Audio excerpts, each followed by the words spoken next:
So if you can hear me over the wind, we're in Fort Oglethorpe, Georgia at Chickamauga Battlefield. And Stacey's gonna run a half marathon tomorrow. And she is amped. Look at her, she's smiling, she's ready to go. We're trying to find packet pickup, and this looks like the most likely place.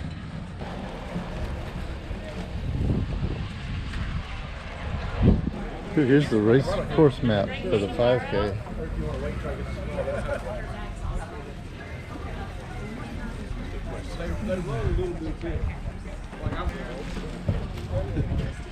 And she got her packet because this was in fact packet pickup. It was. And now it's just look around and see what we're gonna do.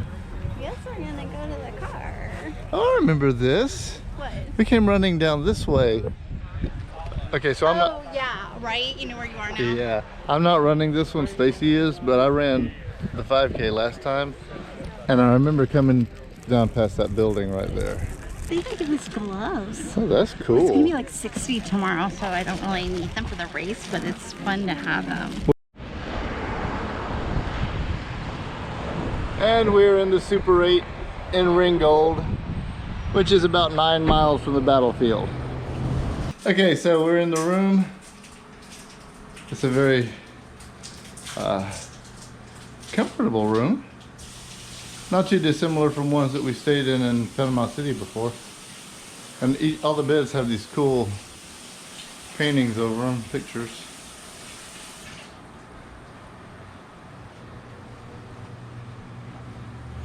Microwave, refrigerator, TV, sink, coffee maker. It's bathroom. little. It's little, but that's okay. We're gonna be here. What size bed 2 is this? minutes. A full? What's that weird stain on the comforter? I don't know. It's like super cheap. Okay, so this is a Super 8. It's super cheap and is conveniently located. And usually we stay in like a Holiday Inn Express or something like that, but all the prices down here because it's race weekend are like way up there. So this was a good budget.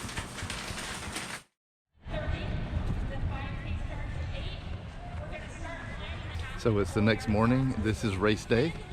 We got the packets. We had Pizza Hut pizza, which was delicious. And we're at the site of the start line. Chickamauga Battlefield, Fort Oglethorpe, Georgia. I'm ready to run. I'm just an observer this time. Normally on Saturday, I'm like halfway done with my, I can never start this late. So we'll see how it goes. I just ate a corn muffin. I got Pop-Tarts in my pocket. I'm really afraid I'm gonna get like super starving like halfway through. 7:15, they played the national anthem. I don't want to miss that. Hey. Quite a few people here, it's like 2,000. People still coming in. If everyone can remember their hats for the national anthem.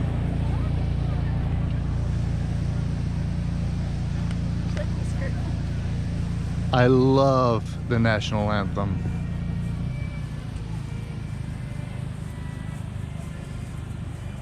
That was amazing. Thank you so much. Run on the good. outside, Godspeed. make sure you stay across the mats for the start. We're gonna fire this cannon, I think. Again, do not bend your bib. Do not bend the chip on the back. Do not squeeze it. Do not be loving to your bib chip. It's crunch time for the runners. And this cannon is gonna be going off.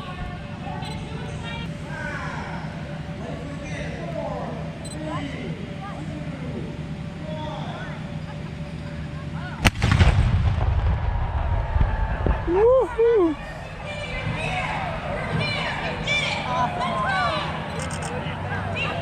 Woo! Here they go. Stacey! Way to go, runners. A lot of smiling faces. I want to see these smiles in 26 or 13 miles. I'm serious.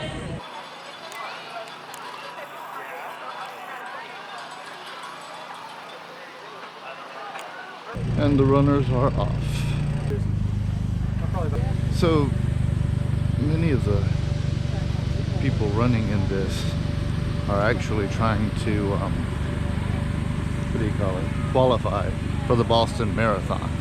Like, this is a qualifying race to get you into the Boston Marathon. So this is like, this race is a big deal for a lot of these runners.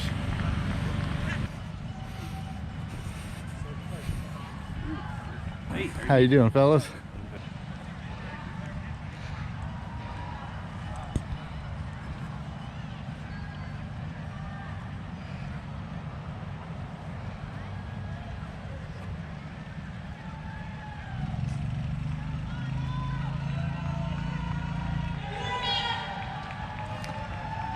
There's nearly 2,000 runners in this race today. I actually came over here to shoot this cannon.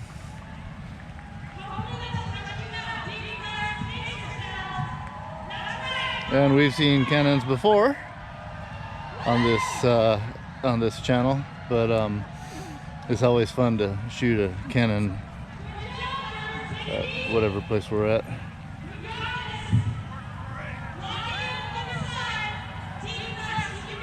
So you cannon enthusiasts can get a good look at whatever kind of piece of hardware this one is. I don't know cannons, so.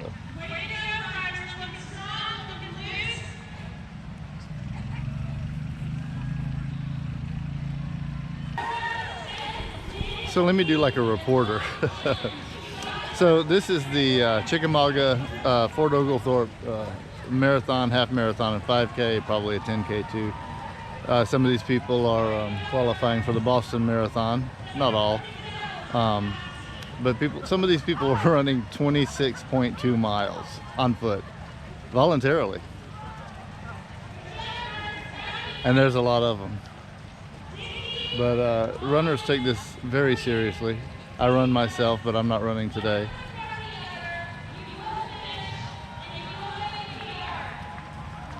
But this is a big deal for these people.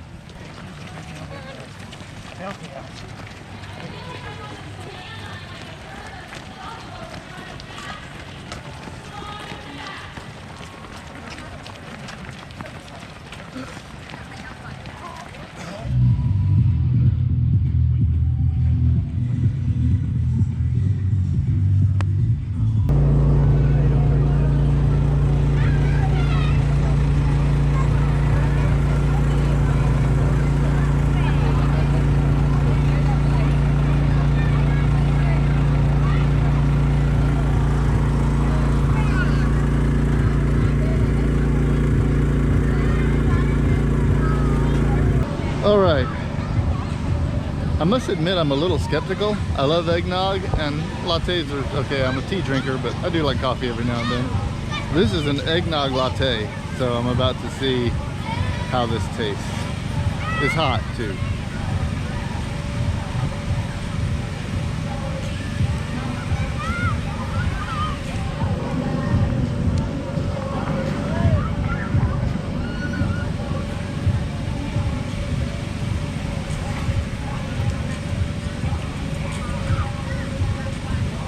It's not bad. I was skeptical, but I really wanted to try it because I usually don't think of it like eggnog and coffee going together, but it's not bad. Yeah.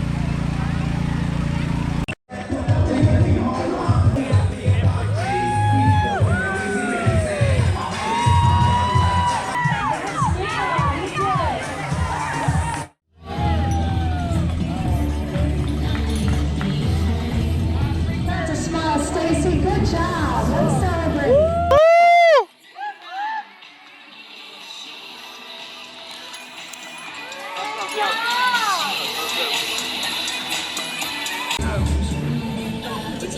Hi. How did you do? Great. You feeling all right? 13.1 miles. Woo, Stacey, go Stacey, go Stacey. Okay, I feel amazing. It was really good. I felt strong the whole way. So last time I ran it, I fell apart at mile 7.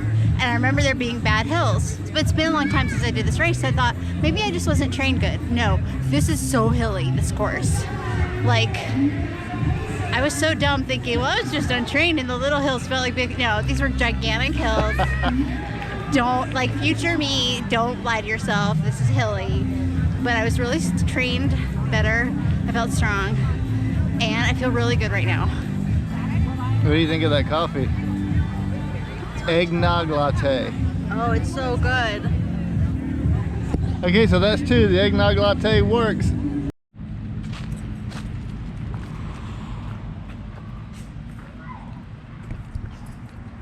So the race is over. Even the marathoners are done. Stacey ran her race, did very well. And we are in the battlefield now. We're at the visitor center. And I want to film this, and Stacey wants a picture beside the sign.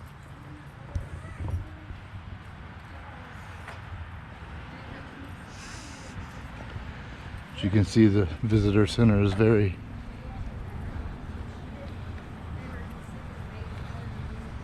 cool. I think most YouTube channels would start with the sign, but you know us, we're Chickamauga and Chattanooga National Military Park. Take my picture.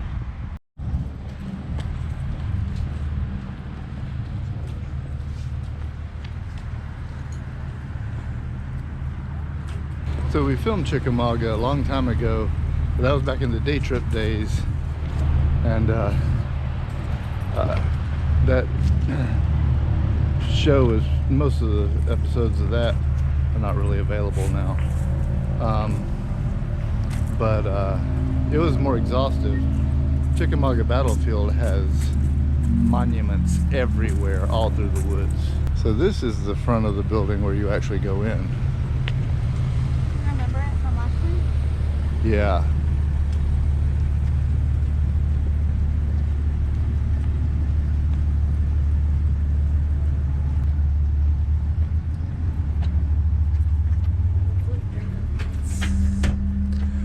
Oh, noes. Is it not open because of the shutdown?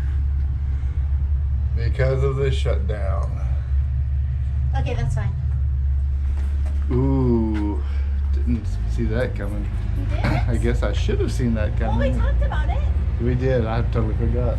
If you keep pressing your nose against the door, somebody will come on. As you can see in there, there's like a table, there's a battlefield and all kinds of stuff, but it looks like it is ladybug season.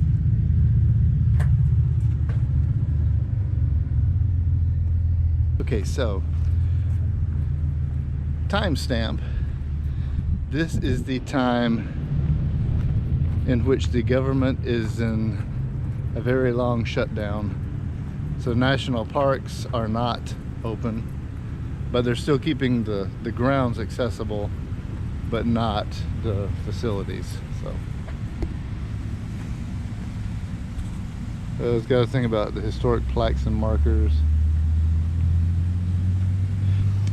On August 19th, 1890, the U.S. Congress established the Chickamauga and Chattanooga National Military Park for the purpose of preserving and suitably marking for historical and professional military study the fields of some of the most remarkable maneuvers and most brilliant fighting in the War of the Rebellion.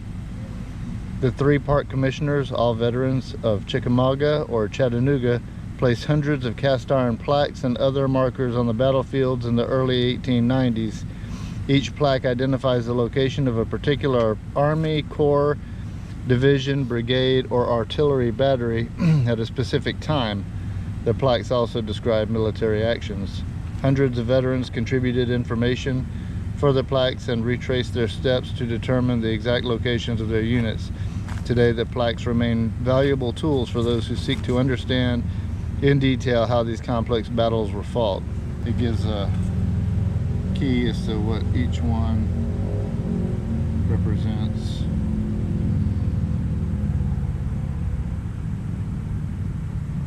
This is the same as at Shiloh. It is. Must be like universal. So do we want to drive around? We do. I'll read this. Battlefield monuments. Hundreds of monuments commemorate Union and Confederate units. More than 600 stone and bronze monuments were erected on the battlefields here between 1890 and 1930. Chickamauga and Chattanooga veterans designed and placed most of them under the direction of the park commissioners. Funding was provided by the U.S. government, the states, and veterans organizations. The park's monuments are remarkable not only for their artistic and commemorative value, but for the information they provide. At Chickamauga, Union regimental monuments identify the places where units saw their heaviest fighting. Confederate monuments mark their farthest points of advance. Of special interest are the bronze bas-relief plaques attached to many monuments. These depict battle scenes based on veterans' eyewitness accounts. Because there are no photographs of the fighting, these plaques are among the best visual records of the battles. And this is surviving veterans.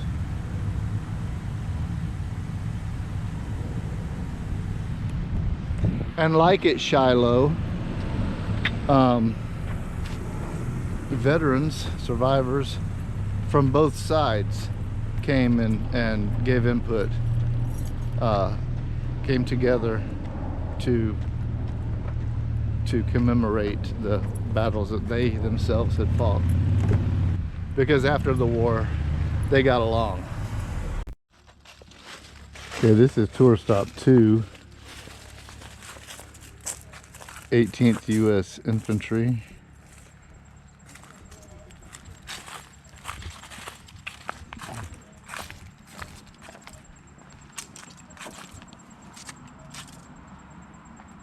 Here we're jumping to the second day. We're just doing highlights. Morning brought repeated attacks on the Union breastwork here. By the morning of September 20th, 1863, General Braxton Bragg had organized his Confederate army into 2 wings, Longstreet's on the left and Polk's here on the right. Bragg ordered Polk to attack at dawn. However, the attack was delayed and the Federals used the first critical hours of daylight to strengthen their log breastworks. Finally, at 9:30 a.m., Major General John C. Breckinridge's Confederate division struck the Union breastwork at this point. Other Confederate units joined them as the attack spread southward along the line of monuments behind you.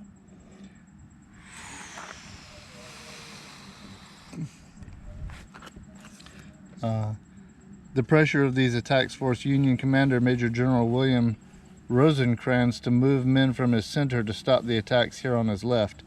About noon, the futile and costly Confederate charges ended, not to be resumed until late afternoon. The Federals stood firm behind their log wall, awaiting the outcome of the fighting still raging south of here. If you look at the artwork and you look at the surroundings, it's a big difference.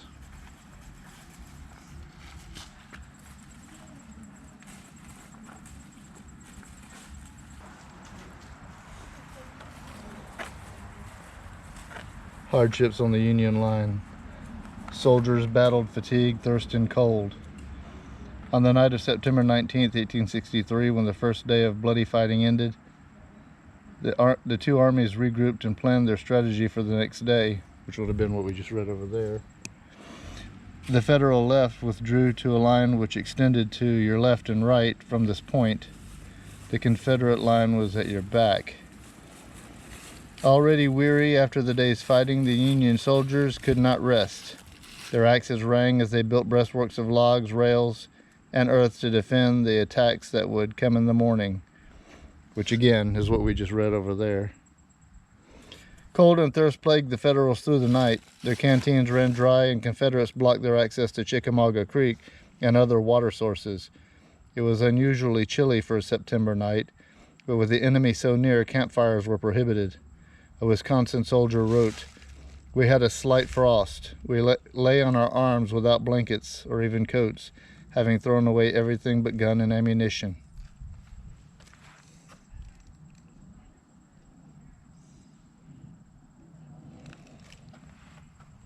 Mortally wounded not far from here on the morning of September 20th was Confederate Brigadier General Benjamin Helm, the brother-in-law of President Abraham Lincoln.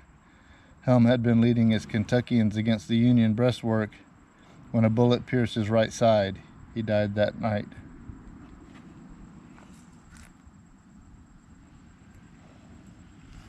Lincoln had offered Helm, a West Point graduate, a commission in the Union Army, but Helm joined the Confederate Army instead.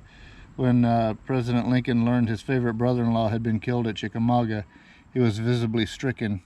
It is said that Helm's death hurt Lincoln as much as the death of his son, Willie, stricken with fever in 1862. It's pretty sad.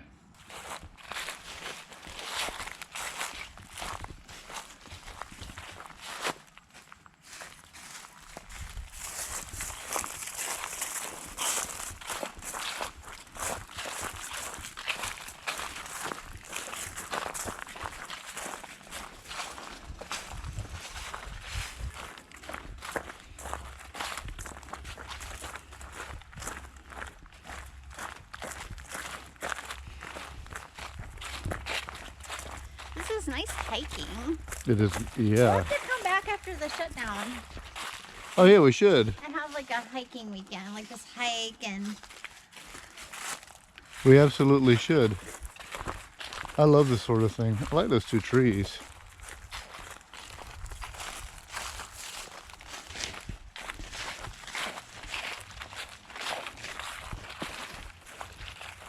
(35th Indiana) 3rd Brigade Barnes. 3rd Brigadier Barnes. Okay, there's some impressive looking monuments. blue sign. Oh,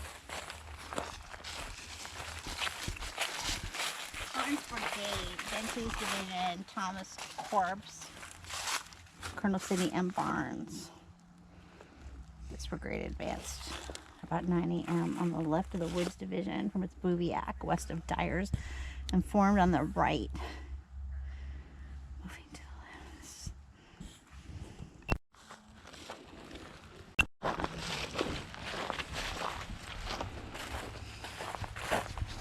so at Shiloh we did an exhaustive study of the battlefield and showed you movement by movement by movement. But we had a lot of time then, and we don't have time to do that here. We're only here like for one day, so we're just showing you some highlights. It sure is pretty out here. Look at this.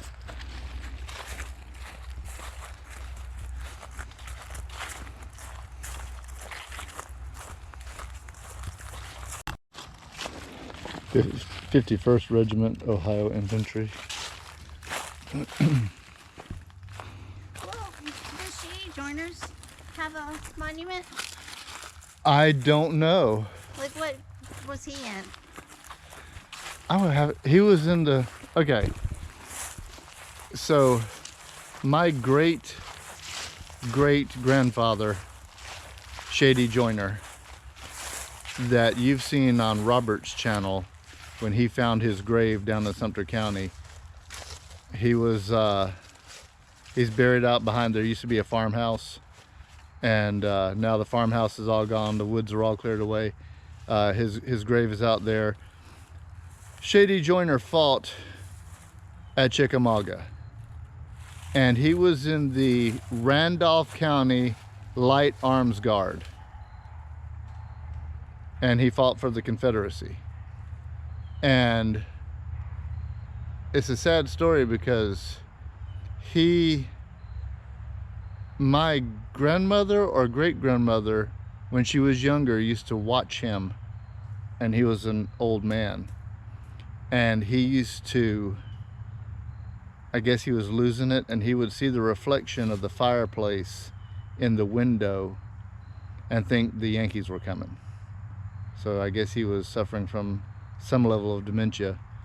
And as I understand it, from the last time we were here, Chickamauga was a bloody battle. Very bloody. Like a lot of fire, though. Like, I think he had PTSD from the fire because there were a lot of fires in the battle. Interesting. So if you didn't hear Stacey, he may have had PTSD because of there were a lot of fires in this battle. So he would see the fires and freak out. But there's one part of the battle that happened here. It was a field And the information says after the battle you could walk from one side of the field to the other and not touch the ground because there were so many dead.